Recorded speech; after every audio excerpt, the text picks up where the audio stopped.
Joshua, Elise nahuli raw na nagmomol, McCoy galit na galit.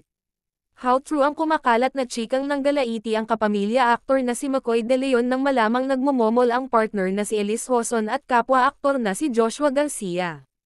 Ayon sa latest episode ng Showbiz Update, hosted by OG Diaz, Mama Loy, at Ate Marina, namataan raw ang dalawa na nagmomomol noong nagdaang Star Magical Christmas 2024.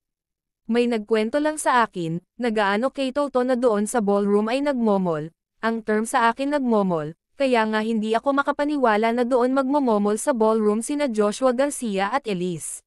Sabi ko parang hindi ko naman makitaan na mayroon silang tendency na magganoon kasi kung ang dalawang tao ay may balak ng kaiyahan, didiretso ng kwarto yan, saad ni OG Diaz. Please like and subscribe to my YouTube channel for more updates.